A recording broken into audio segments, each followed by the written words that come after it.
Hi, my name is Dakota Pariset, and I am the creative director of microChicago. We are Chicago's home for micro theater. We started off, just for a quick recap, we started off about late 2023. Over the past 2 years, we've just continued to grow a steady catalog of plays not exceeding 3 pages in length. We tend to exist more in that kind of 1.5 page length. And over that time, we've just slowly continued to dig primarily into Chicago, exploring its different neighborhoods, the different forms of transportation, primarily through the L. And most recently, at the start of this year, we wanted to take one step deeper into that, as well as just continuing to grow as a company by bringing on 4 ensemble members in our inaugural Playwrights Residency, who we felt had really, really contributed to our canon of work. And so with that, the inaugural Playwrights Residency started in February with our Winter Quarterly, in which we had 4 original microplays based on Tanise Robnett, who's joining us, the theme of protest movements in Chicago. We rolled that out over 2 weeks in February, took a couple months off, and then we came back here for May with Scott Carter Cooper's spring quarterly theme of street fairs, which just wrapped about a week ago. And in classic Post-Mortem fashion, we wanted to bring both of them on to chat a little bit about what they've been up to, about their process with the second iteration of our quarterlies, and just kind of what the spring's looking like for both of them as we get deeper into the year and get closer to the summer quarterly. I have talked enough. Let's go ahead and start off with just our playwrights who are joining us, ensemble members Tanise and Scott. Tanise, if you want to start us off with just name, pronouns if you feel inclined, and just a little bit about what you've been up to. Okay, my name is Tanise Robnett, and my pronouns are she, her, hers. Um, so lately I've been doing some storytelling performances, which have been really fun. And I'm also continuing to write new songs, and I'm continuing to work on my plays and my screenplays. I write a lot of things. And most recently, I just started about a month ago a new YouTube channel, which is YouTube slash it's a music YouTube channel, and I wrote it down. Just a sec. It's YouTube slash at Tanise Robnett Music. And I've been making lyrical videos to go along with like my song playing under a lyrical video. So feel free to check that out. And that's been really fun. So far spring's been pretty full, Heck yeah. but good things going. Yeah. Awesome. And then Scott? Well, Tanise is making me feel a little bit like a slacker. Spring is always sort of the planting season for me, right? I write a lot of sketches, and I do a lot of reading, right? And that's kind of the mode that I'm in right now. Uh, I've had a couple of nibbles on some things, but everything's a little too early to kind of discuss. Um, just as a writer in general, I sort of feel like I'm in a period of transition. I feel like my writing's kind of evolving into something that I'm not quite sure where it's going at this point. Yeah. Well, it's good to hear that you both, are at least in kind of those. There's still that creative process that's flowing, right? I feel like as creatives, right, there's always this tendency to be kind of a wave, and sometimes it's like 3 or 4 different things on top of each other, and then there's just those like planting periods. So it's good to see both of you are kind of in those iterations. I guess you kind of already answered my question. What have you been up to since the Winter Quarterly? Have you been out to see any shows lately? I know a lot of shows are starting to kind of open up or kind of wind down since we're getting into that summer slump. Um, I haven't seen any, but I'm open to your recommendations. Well, Scott, I know you just went on a trip to New York, right? Oh, I went in, nice. I went to New York in March, and I was there for 4 days, saw 6 shows, everything from Cabaret to Othello. Uh, Wow. I was most interested in the off-Broadway stuff that I saw. I saw the new Sam Hunter play and Rajiv Joseph's play, both of which I thought were excellent. Locally, I try to get out to see a lot of storefront theater. I particularly like to see startup companies work, and the last startup company that I'm really kind of excited about is Gwydion Mm. Theater. And it looks like they're getting ready to do their production of Death of a Salesman, which I'm gonna be really interested in seeing because it's a little different from what other work of theirs I've seen. Yeah, and they just did, I think, the Theater of the Absurd Fest out of Chopin. They did, and I saw that, and it was very good, right? I have a sort of a special connection to. They did three one acts. I did not see the third one, but A Zoo Story was one of the pieces, and if you're from my era, A Zoo Story was kind of a big deal. Um, Dakota, I don't know, Tanise, what your high school background might have been, but Dakota, I'm sure when you were in high school, you went to speech contests and had dramatic interp segments and so on. And Yeah. the Zoo Story, oddly enough, for high school kids, was kind of a staple.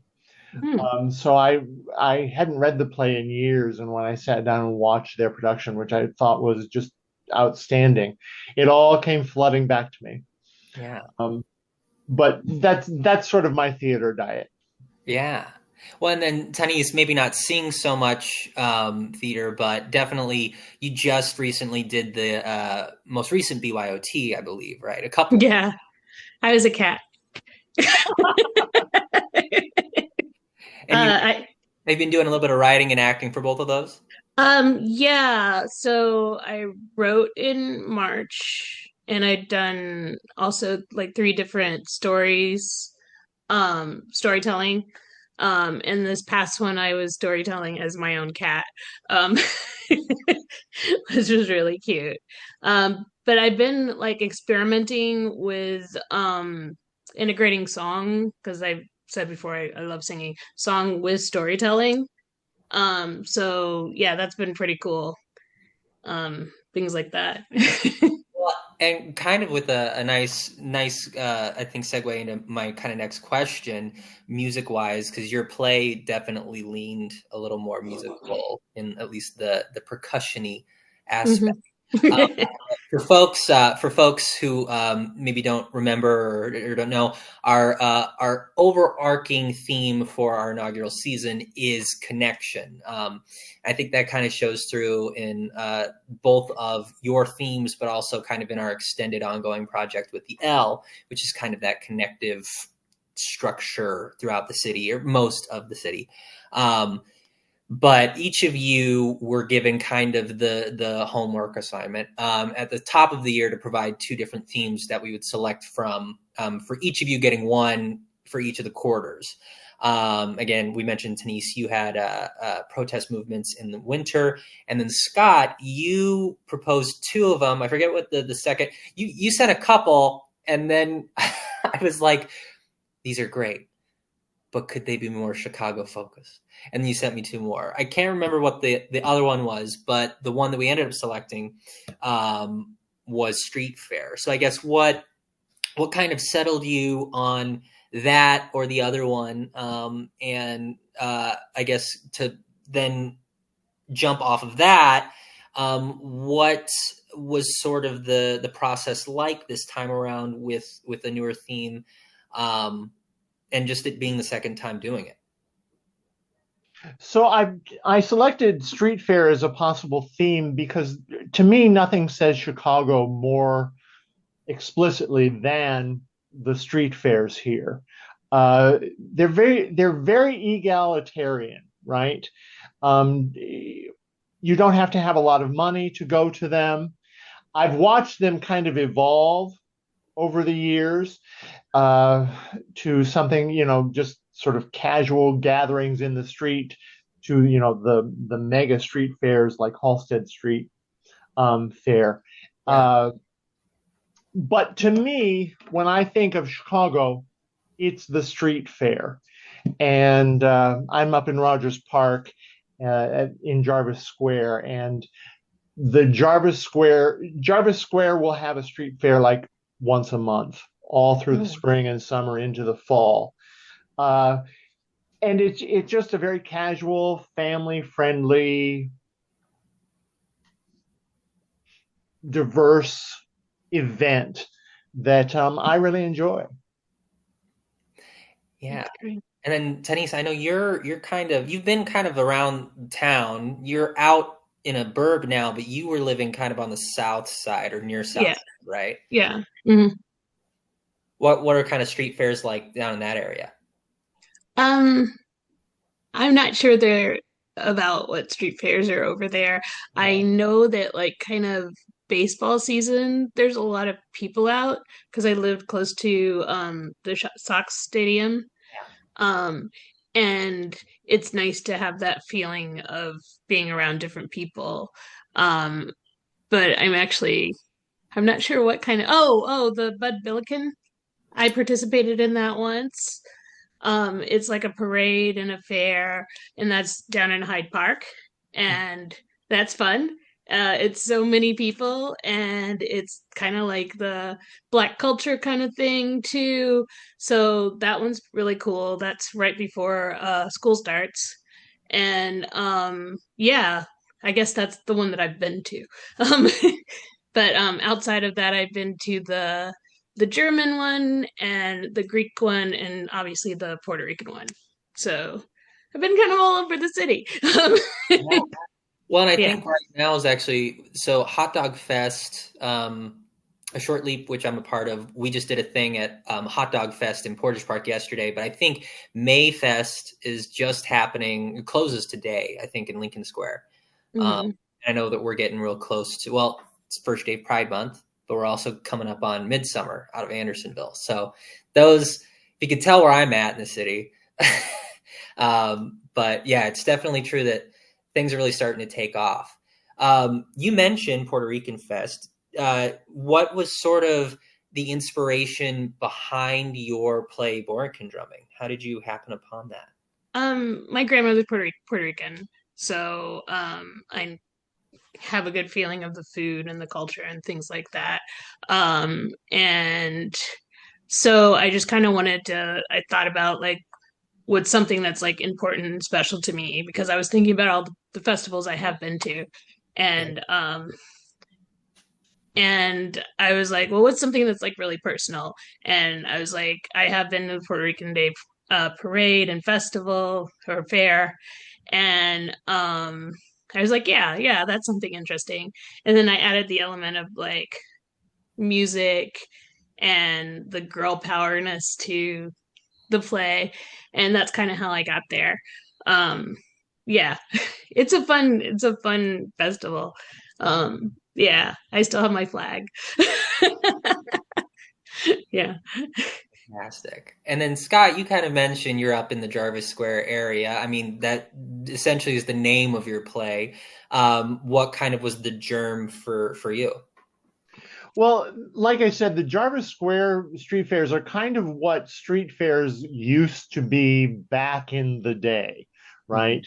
Um, and there's just a feeling of nostalgia for me in these fairs. They're very casual. They don't have an entrance fee or the dreaded suggestion donation that the street fairs now have. Uh, but it is just sort of a coming together of people from all races, genders, economic backgrounds. You're just there, and it doesn't matter who you are or why you're even there. You're just there, and that's a feeling that I find very very, I don't know if comforting is the word, but very homey. Yeah. Are there any fairs currently on y'all's dockets? Well, for me, the street fair, kind of the magic of the street fair is you kind of happen upon them, Yeah. right? Last weekend I was downtown and I was switching trains at Belmont, and I, I don't take the red line after dark because I'm old. But I got off and I needed to find a washroom. And I just happened to find the street fair that was happening on Sheffield, Hmm. right? I had no idea it was happening. It's just kind of that fun. It's kind of happening onto a party that you didn't know was taking place, and I kind of like the surprise of that. Yeah. How about you, Tanise? Um, I would like to go back to the German Fest. That was really fun and cool. Um, yeah, and if there's any like ones that are more musical, I think I should check those out. Um, like I used to learn guitar at the Old Town School of Music. Yeah. And I think that's where German Fest was.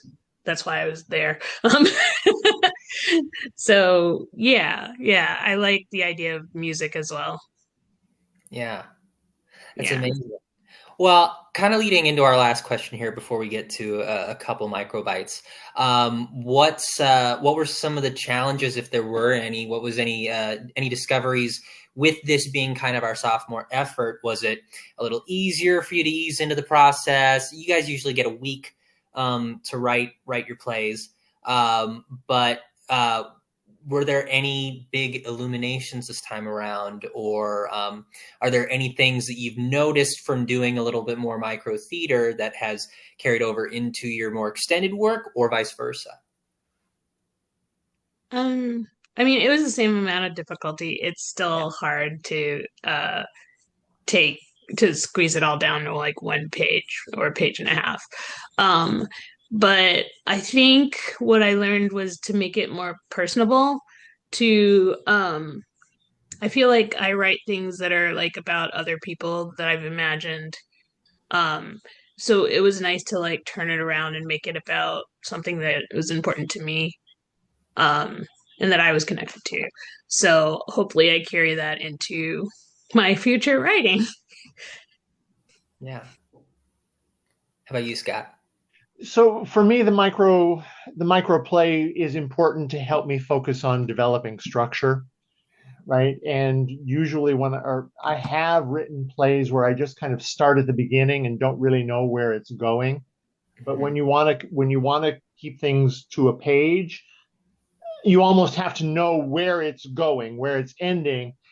And then I hit on the idea that, well, if it's going to end up here and I need an arc, I have to start at the exact opposite point, right? To get from point A to point B, and to get there within however many lines it is. I think it's maybe like 20 actually lines on the page, right?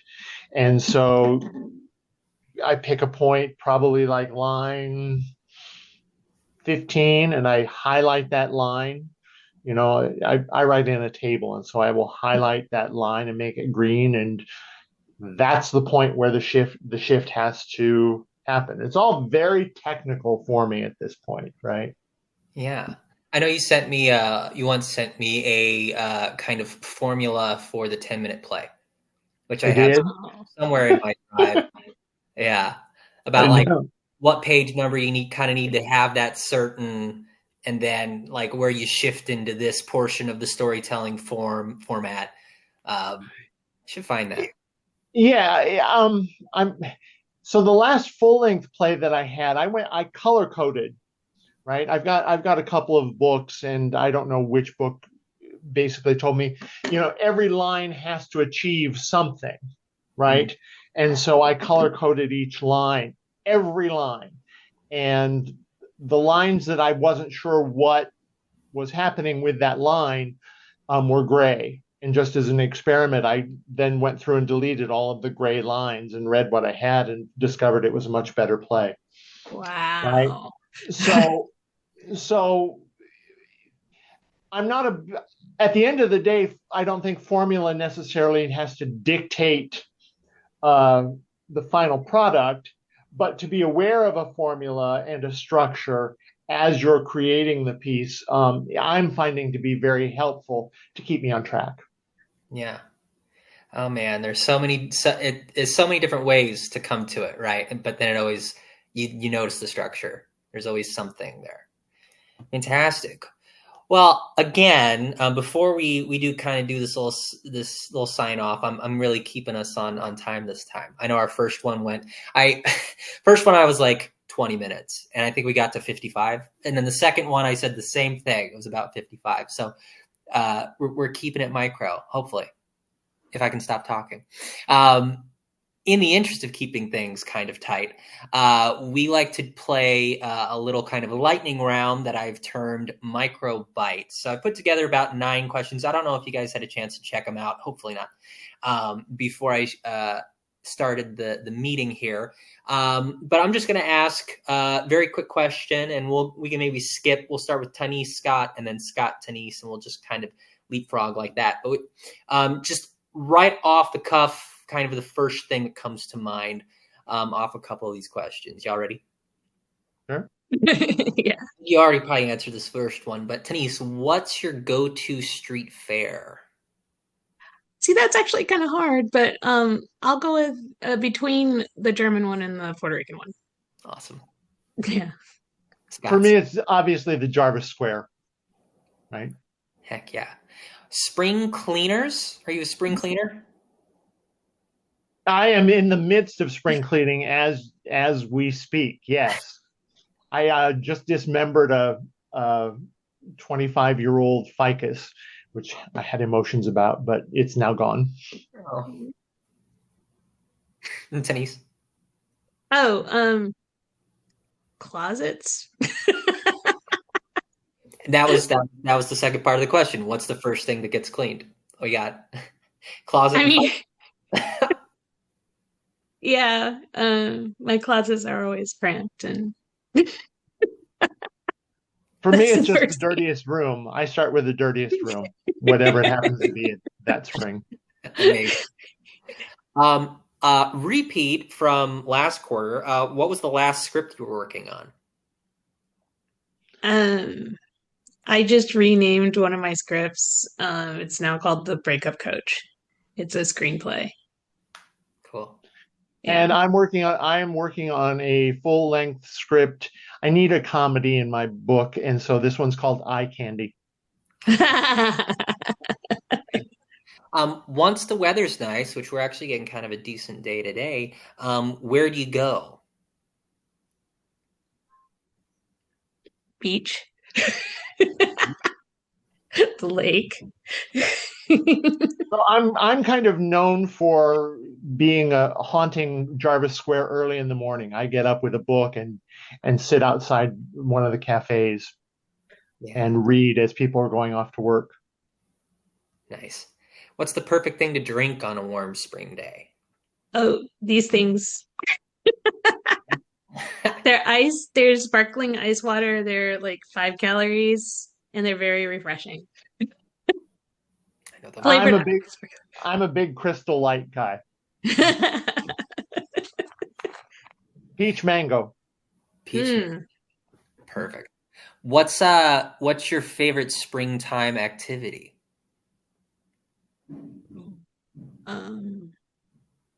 That's hard. I was gonna say street fairs, but that's kind of like summer. I think just being outside in general, listening to the sounds that are around you, birds and cars and things like that. Yeah. For me, it's just going outside without a coat. Right? Just no coat. I think each of you in the lead up to the quarterly starting, I think had some iteration of just not wearing a coat. Amazing. What was the last play that you saw or read? I did rewatch Much Ado About Nothing. Nice. The one with Denzel Washington. just for fun.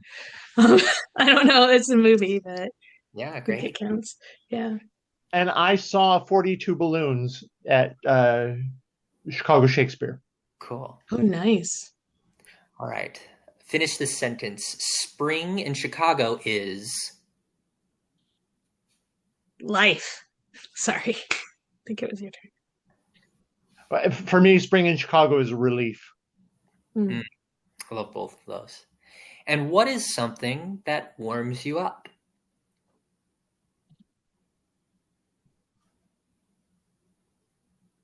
Friends.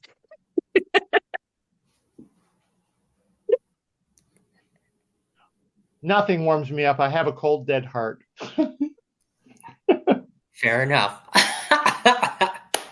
Oh man. Well, that's all the microbites that I put together for the spring quarterly postmortem. So thank you both for being game to play. And yeah, we just kind of like to end each of these with kind of a sell on sale. So what Tanise, do you have kind of in the pike, and is there anything folks can come see you in, or that you're working on or read? My lyric channel is, please go watch it. So it's YouTube at Tanise Robnett Music. And I'm just kind of trying to formulate what my next project will be. I've been doing like some Zoom readings, and actually Scott was in one. But we'll see. We'll see how it goes. And BYOT, of course. Bring your own theater. I continue to do. Great. All I can say right now is if things fall into place and you want to see my next piece of work, you're gonna need a visa and a passport. Ooh. But that's all I can say right now. That's amazing. That's cool, though. Very mysterious. That's very cool. Fantastic. Well, Scott, Tanise, thank you again, both of you, for sharing a little bit of your Sunday, to just share your experience and kind of what's been going on in both your worlds. As always, thanks to anyone and everyone who watches our postmortems. We really appreciate it, or who stops by our Instagram to follow up on kind of what we're doing as we continue to explore the infinite space of small here in Chicago. Yeah, be sure to also follow Tanise and Scott on YouTube or on Instagram, as well as their new play exchanges, which are linked in our Instagram bio. And yeah, once more, thanks, and we hope you join us again in the infinite space of small. Bye-bye.